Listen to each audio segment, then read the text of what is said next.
inspiration. 'Cause I know that you'll do just what you're told. I'll be your heart and temptation.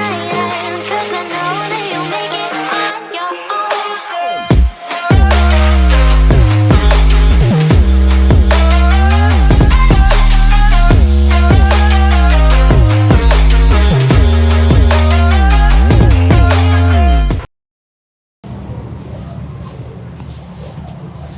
Halo teman-teman semua, jumpa lagi dengan saya di program acara Suarata, berbagi inspirasi, kisah, dan informasi. Kali ini saya kedatangan seorang tamu istimewa, fotografer senior yang sudah sangat berpengalaman, bukan hanya di Kota Makassar, tetapi di seluruh Indonesia. Nah, kita langsung saja kenalan dengan bintang tamu kita, yaitu Kak Abbas Sanji. Apa kabar Kak? Alhamdulillah baik. Sudah cukup lama juga ya kita tidak ketemu ini Kak. Iya. Semenjak corona gitu. Semenjak COVID. Covid. menyerang seluruh negeri. Iya. Nah, disapa dulu Kak teman-teman Suarata. Teman-teman Suarata, Assalamualaikum warahmatullahi wabarakatuh. Semoga semuanya selalu dalam lindungannya, selalu sehat walafiat. Terima kasih. Kita langsung saja nih Kak. Iya. Ngobrol-ngobrolnya ini kita mau tahu dulu ini selama pandemi COVID-19 ini kan banyak sekali yang berubah Kak di kehidupan semua orang gitu kan, pastinya juga terhadap Kak Abbas sendiri gitu. Iya. Ini bagaimana Kak Abbas menjalani hidup sehari-hari dan aktivitasnya selama pandemi COVID-19? Ya, yang jelas sangat berubah ya. Aktivitas di luar rumah itu sudah mulai kurang, bahkan sangat jarang. Sekarang ini lebih banyak kita beraktivitas di rumah, apalagi dengan anak-anak yang sekolah online, mendampingi mereka, kita jadi guru, jadi pendamping, jadi teman. Itu yang mengurangi aktivitas keluar rumah karena lebih banyak kerjaan dalam rumah daripada di luar rumah gitu. Sekarang lebih banyak karena semua PR-nya orang semua Ya. ke dalam rumah ya. Ya, termasuk kegiatan kita juga virtual, Zoom, itu semua di rumah. Jadi memang begitu. Jadi pola hidup yang baru. Pola hidup yang baru. Iya, benar. Di awal pandemi sendiri bagaimana perasaannya Kak? Perasaan sih tidak enak. Terus terang, kami juga tidak sangka akan selama ini ya. Ya. Bencana dunia ini. Kita merasakan, saya pikir ini berapa bulan atau enggak setahun, ternyata berlarut-larut kita hadapi ini. Sudah lebih dari setahun. Sudah lebih setahun, akhirnya menjadi kebiasaan kita sekarang. Masker dan cuci tangan sama jaga jarak itu sudah protap, kewajiban. Iya benar. Nah, sempat ada rasa khawatir atau misalnya parno gitu Kak di awal-awal pandemi kemarin? Itu parnonya sih hampir setiap hari kita merasakan itu. Berapa lama itu Kak? Ada berapa? Pada saat ya awalnya sih belum nanti begitu banyak korban yang di ini sudah mulai, wah ini bahaya nih. Kita mulai parno. Hampir setiap hari kita rasakan mau keluar rumah rasa takut, rasa was-was. Apalagi kalau ada keluarga di rumah ya. Kita takutnya habis keluar pulang membawa penyakit, membawa virus. Itu yang bikin kita takut selalu. Bukan pikirkan diri kita, tapi pikirkan keluarga kita juga gitu. Yang ada di rumah. Iya, yang ada di rumah. Tapi seiring berjalan waktu sudah mulai terbiasa dengan Ya, akhirnya anak-anak juga harus diajar gitu. Nah, dan mereka, anak-anak mengerti, mereka tidak boleh keluar, tidak kayak dulu lagi harus mau jalan-jalan, kalau ada libur pergi jalan-jalan, pergi ke mall, pergi kemana, itu nggak ada lagi. Pola hidup itu sudah nggak ada, berubah semua. Awalnya bagaimana mereka mengeluh? Awalnya sih ya pasti mengeluh anak-anak. Lama ya kita nggak, ya udah, sudah dijelaskan begini mana bagus. Lebih bagus kita menghindari penyakit daripada cuma itu kan bisa kita menunggu. Sekarang serba online. Apapun yang kita mau beli sekarang sudah bisa di online. Ya. Iya. Jadi ada hikmahnya semua ini. Ada pahitnya. Hikmahnya ya kita kumpul sama keluarga terus gitu loh. Itu hikmahnya yang luar biasa. Dan sesuatu yang positif juga ada ya Kak, artinya orang Iya. semakin melek teknologi jadinya. Ya benar. Akhirnya kan semuanya mulai siapa aja dalam rumah itu semua ke teknologi gitu loh. Mau yang tua, Mau yang tua, ya muda, yang tidak mengerti harus mengerti gitu loh, karena iya. dipaksa untuk mengerti. Malah yang saya herankan itu anak-anak yang lebih jago gitu loh teknologi sekarang daripada kita-kita yang orang tuanya. Bahkan biasa kita dibilang, wah enggak begitu ayah, salah begini. Wah, ini mereka lebih cepat tanggap teknologi yang sekarang daripada kita ini. Karena waktunya mereka lebih lama ya, Iya. sama gadgetnya juga. Benar. Ya banyak juga informasi-informasi mungkin yang Iya. mereka dapatkan dari situ. Benar. Seperti dua anak saya ini hampir 2 tahun ya. Jadi satunya kelas 2 sampai dia tamat SMP, dia belum pernah masuk sekolah, nggak lihat mukanya gurunya, nggak lihat mukanya temannya. Cuma tahu namanya di Zoom, di virtual. Begitupun anak saya yang bungsu. Kelas 5 SD sampai kelas 6 SD dan tamat SD, dia Tidak pernah masuk pernah masuk sekolah gitu loh. Sekarang udah kelas 1 SMA sama kelas 1 SMP begitu juga. Dilanjut. Dia bilang. Jadi kita berpikir ini dunia kayak sudah berubah gitu loh. Iya.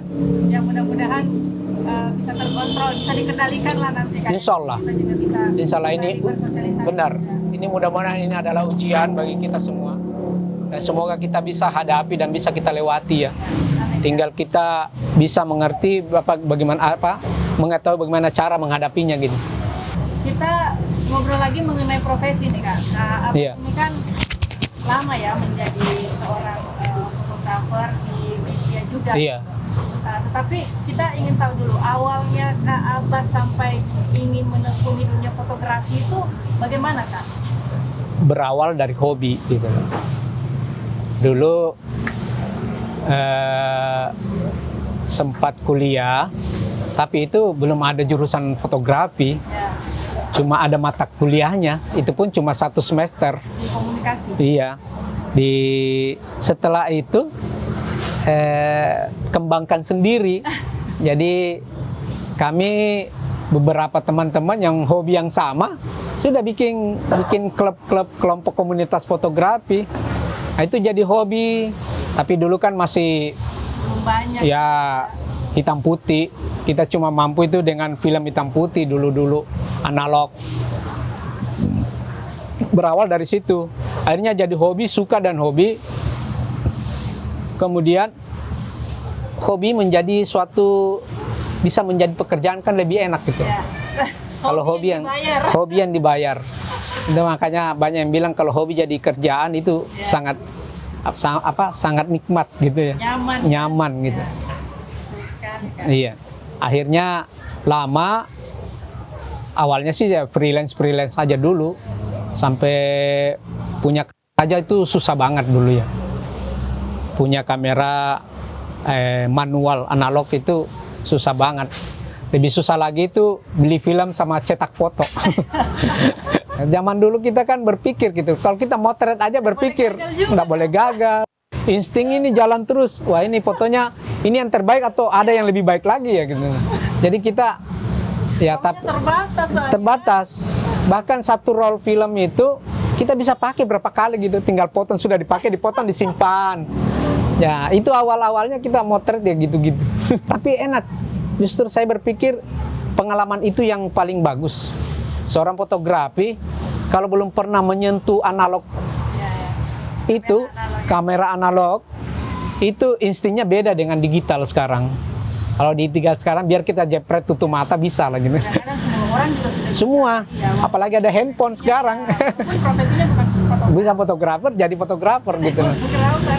Iya, benar. Nah, ini kan Kak Abas juga sempat lama ya di media. Media. Sebagai fotografer. Iya. Bisa diceritakan beberapa pengalaman Kak? Karena kan saya dulu juga sering ketemu Kak Abas di lapangan. Iya. Apakah Kak Abas lagi meliput misalnya selain kalau indoor ya, Iya, ya pameran outdoor. atau fashion, apa misalnya di hotel-hotel juga gitu, di luar dari liputan-liputan lainnya di lapangan, Iya. demonstrasi dan segala macam. Iya. Nah, bisa diceritakan Kak? Ya. Saya berawal itu meliput itu pertama saya meliput itu di Ambon. Di Ambon. Ya, Tahun berapa itu Kak Abas? tahun berapa ya? sebelum Ambon rusuh. Oh, sebelum kerusuhan Iya, Ambon. karena Ambon rusuh itu kan tahun 2000 udah kerusuhan ya. Tahun 2000. Nah, itu sebelum tahun 2000 saya di Ambon itu masih hobi motret. Tiba-tiba peristiwa terjadi, ada Ambon rusuh. Di situ saya pertama kali meliput jadi freelance. Karena ada teman wartawan juga ngajak foto aja gitu loh. Kemudian ya sudahlah saya foto. Nah, di situ saya motret peristiwa. Nah, saya kan belum dimodali dengan peliputan jurnalis peristiwa ya, kejadian ya. Jadi insting aja, pribadi aja gitu loh. Mulai komposisi itu otodidak aja, karena saya hobinya memang foto, waktu itu masih foto-foto landscape ya. Belum ada pelatihan. Belum. Saya lebih condong itu art, foto art. Tapi menghadapi kejadian itu di Ambon, saya jadi harus motret peristiwa kejadian. Jadi yang begitu keras sampai peristiwa berdarah segala, saya aja motret takut sekali, merinding saya.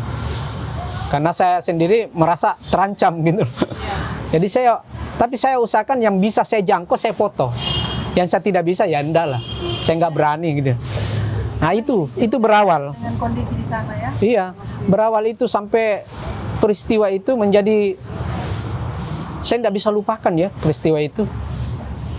Peristiwa yang berdarah itu seperti kepala dipenggal, korban-korban yang diangkat, yang rame-rame diangkat, korban-korban yang datang dari daerah mana itu dievakuasi.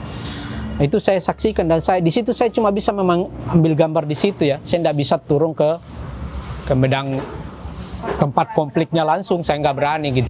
Karena saya tidak modal tidak punya bekal untuk liput hal begitu. Tapi yang ada terjadi di depan mata saya itu aja yang saya foto. Seperti kepala orang yang tergeletak, yang diangkat. Cukup jauh dari area konfliknya. Cuma kadang yang jadi masalah pada saat itu keterbatasan film. Toko tutup semua, bahkan ada yang terbakar gitu. Jadi susah mencari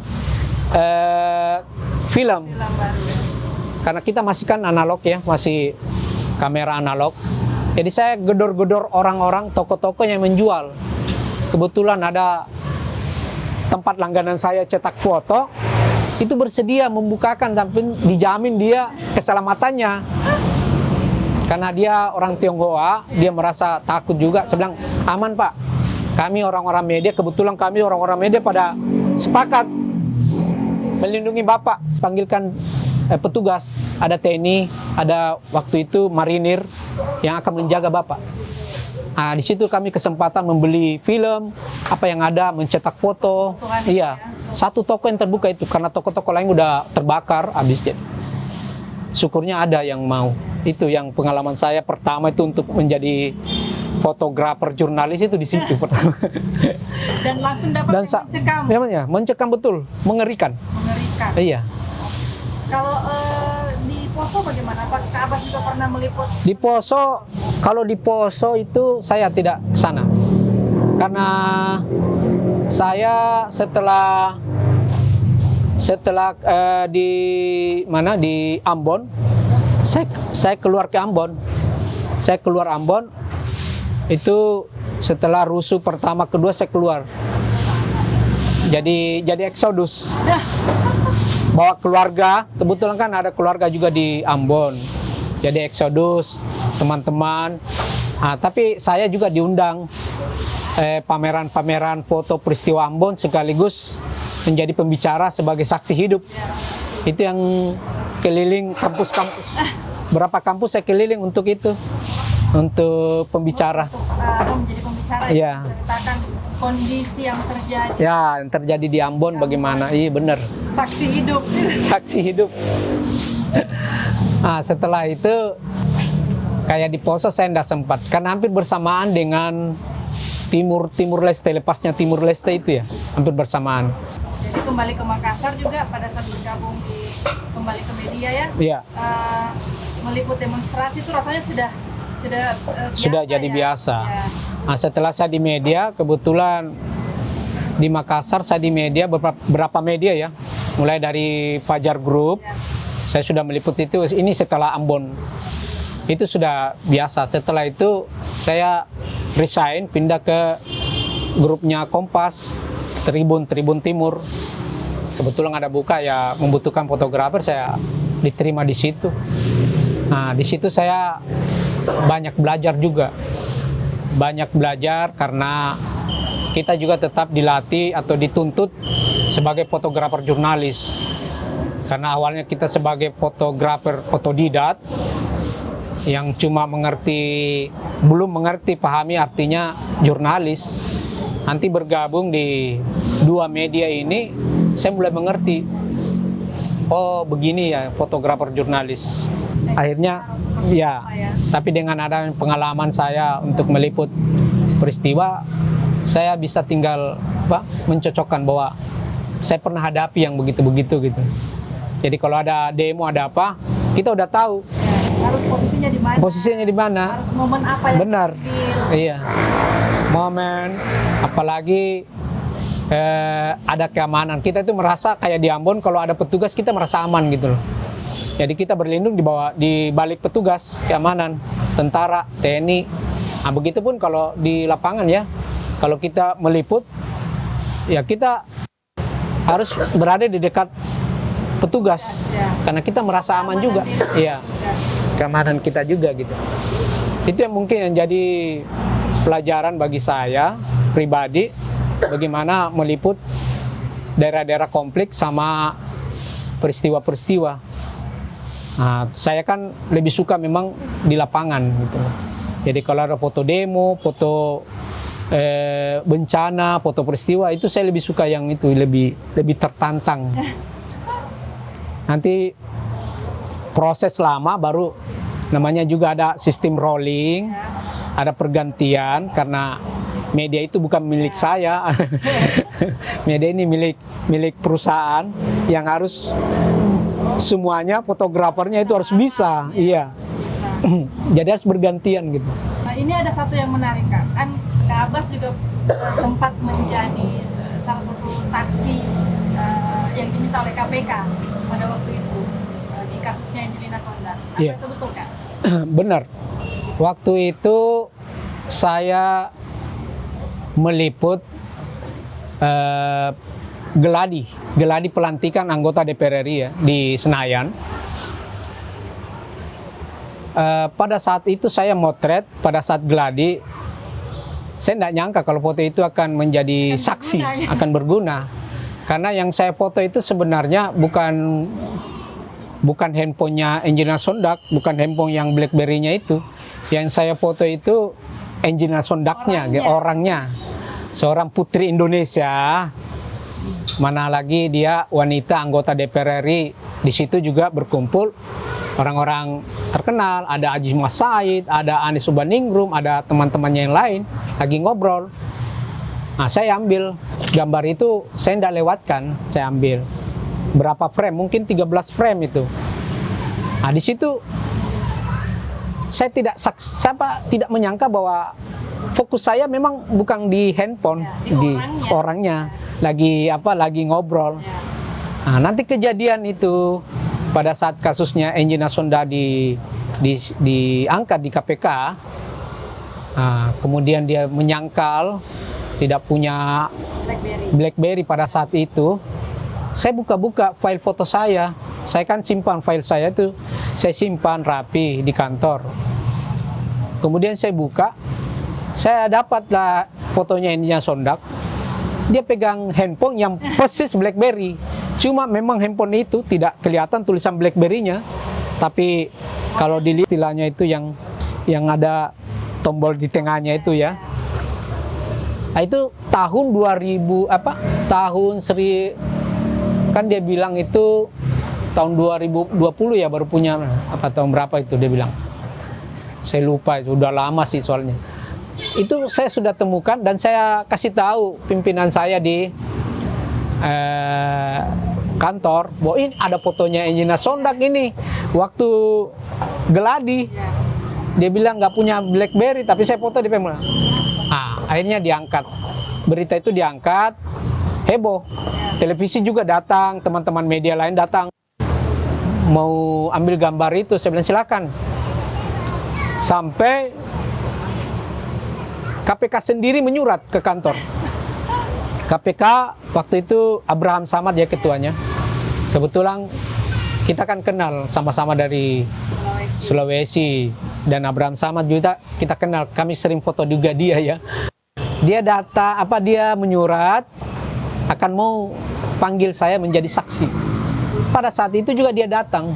Beberapa hari kemudian dia datang meminta saya jadi saksi. Saya bilang, wah, saya tidak bisa saksi. Harus minta izin dulu sama pimpinan.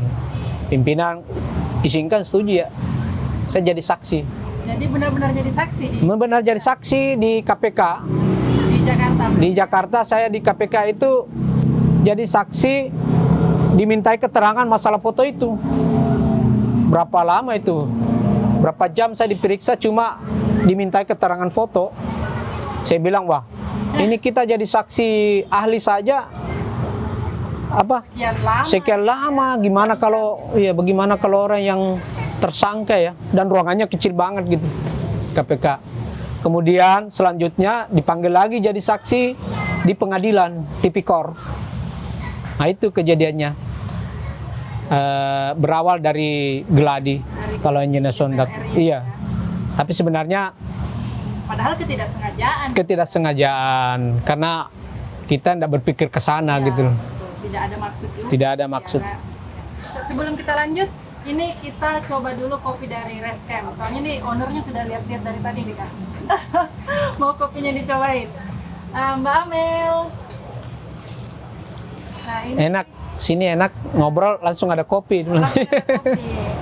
Ada Mbak Amel yang siap menyajikan kopi buat kita. Ini udah aneka macam kopi di sini ya. Di sini ada saraba juga Kak. Ada Wah, kopi, ada ini- saraba, ada makanan-makanan tradisional. Terima kasih Mbak Amel. Nah ini kita coba dulu Kak. Katanya harus begini-begini dulu ya? Kalau mau Dikocok diminum. dulu. Ini kopi gula aren kayaknya ya. Ya kopi gula aren. Kopi gula aren yang dingin, es kopi.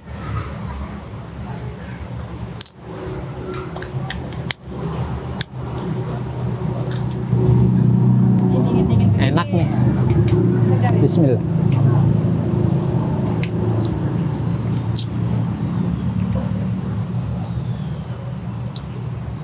Ini meningkatkan imun Kak. Ya. Imun. Ini meningkatkan imun ini. Brown sugar kopi. Brown sugar kopi Terima latte. kasih Rescam. Ini kopi andalannya sini ya. Kopi andalannya nih Kak. Ya Mbak Amel ya. Nah kita lanjut lagi nih Kak Abbas. Iya. Ini kan saya cukup mengenal Kak Abbas ya dulu karena kita sering ketemu juga di lapangan. Iya. Pada waktu saya juga masih aktif dengan pekerjaan saya yang dulu. Nah, Kita udah ketemu berapa tahun itu ya?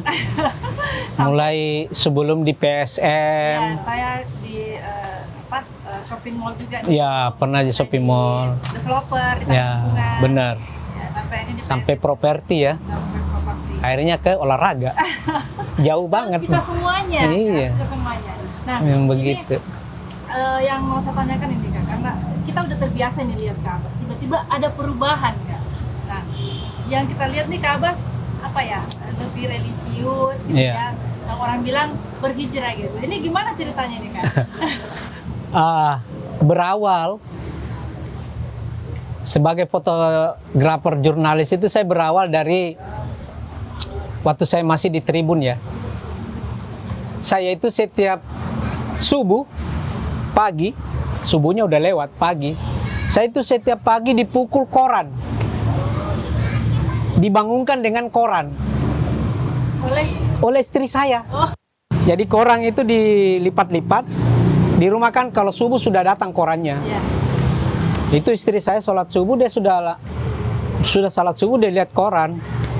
Itu saya dikasih bangun dengan koran. Saya dipukul, bangun sholat subuh, bangun sholat. kau lihat dosamu lagi di koran ini. Waduh. Bayangkan aja kalau saya dikasih bangun hanya untuk dikasih lihat dosa kamu di koran ini. Karena memang saya di media saya ini di Tribun, saya garap beberapa halaman, termasuk cellular style, lifestyle, shopping, apa segala, sama model. Nah, itu yang saya foto, model, lifestyle, dengan berbagai macam gaya yang mempertontonkan aurat, jadi kelihatan aurat. Itu yang istri saya selalu kasih tahu, ini dosa sebenarnya. Kau boleh jadi fotografer, tapi kau tidak boleh terjerumus dalam dosa. Saya dikasih bangun setiap pagi sama koran. Kalau ada foto-foto yang seronok lagi situ yang kelihatan seksi, dipukul dengan koran.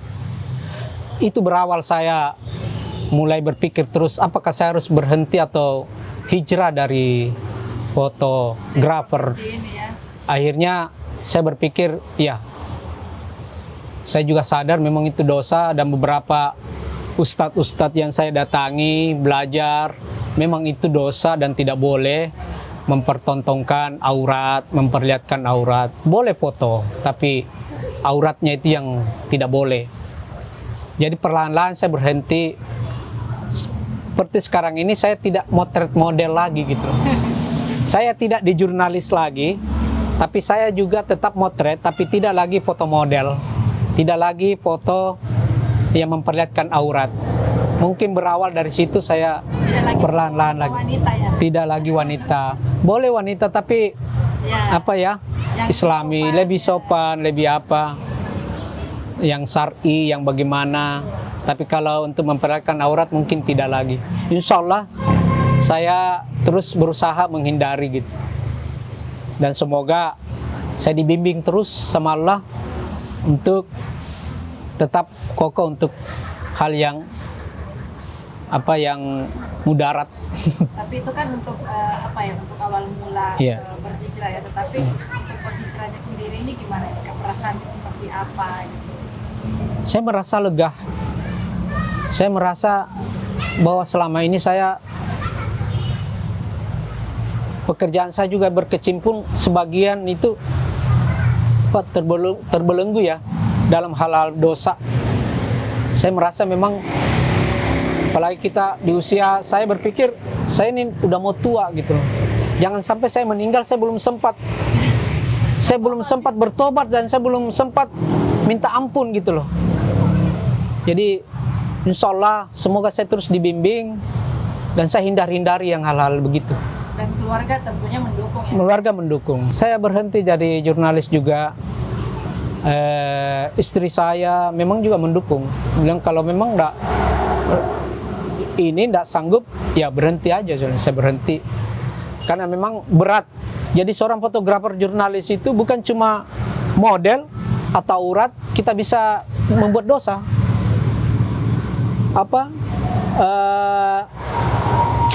Mengangkat atau membuka aib narasumber kah atau siapakah, itu juga sudah dosa. Apalagi kalau kita bikin fitnah. Yang kita hindari itu di jurnalis, jangan sampai fitnah. Kalau tidak benar, itu dosa. Benar pun dosa, apalagi tidak ya.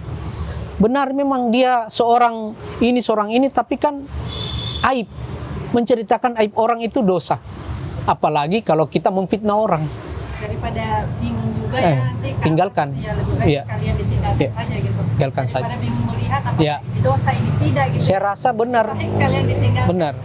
Karena fotografi juga bisa juga kok hijrah. Jadi fotonya juga hijrah. Jangan cuma yang lain-lain. Ya.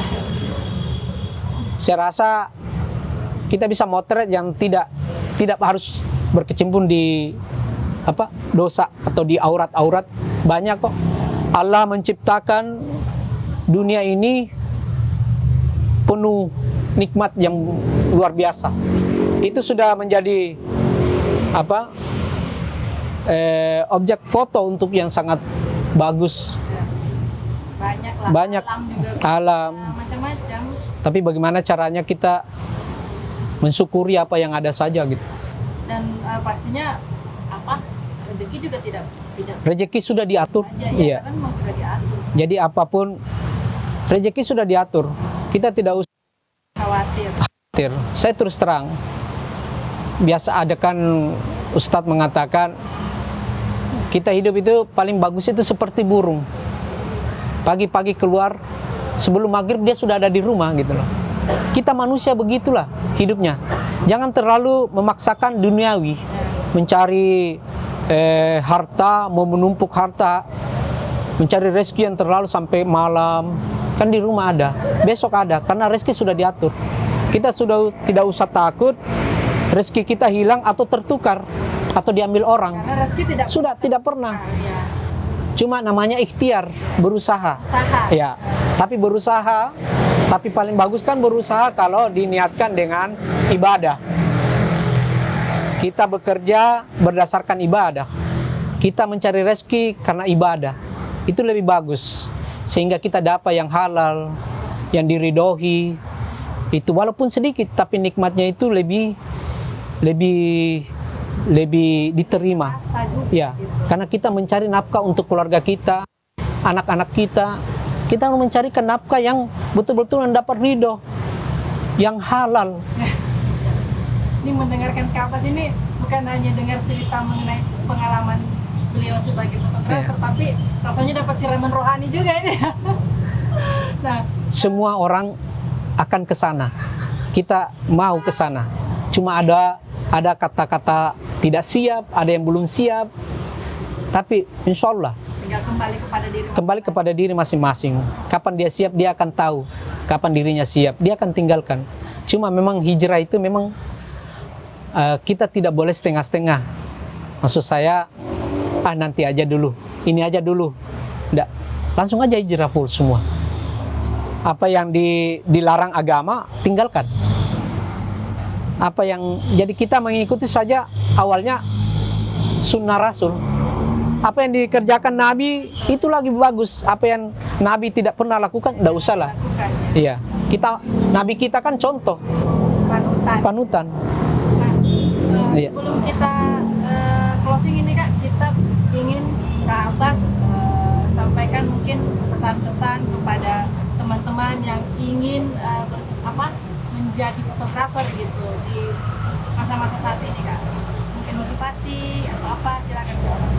Ya, makasih.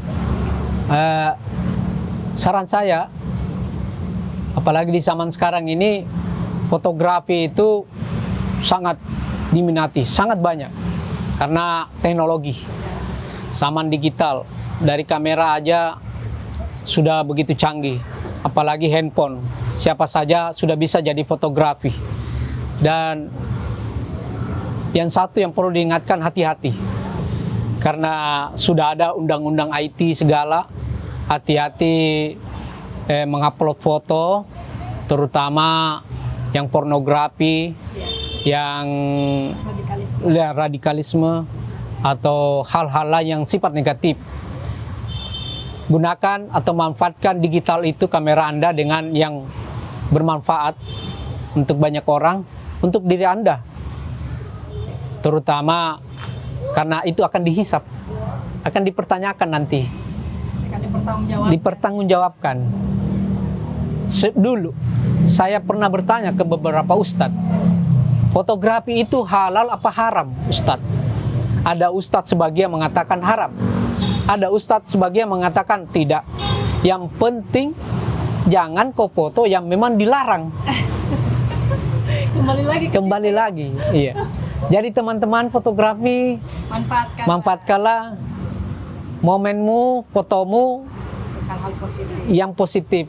Hindarilah hal-hal yang negatif, karena akan tetap dipertanggungjawabkan, dihisap. Terima kasih. Itu saja barangkali. Sama-sama. Atas kehadirannya. Alhamdulillah, makasih banyak. Berbagi, sudah sharing dengan teman-teman. Iya. Mudah-mudahan di lain waktu kita bisa. Insyaallah. Kasih Kak. Teman-teman Suarata, perjalanan hidup manusia tidak ada yang tahu.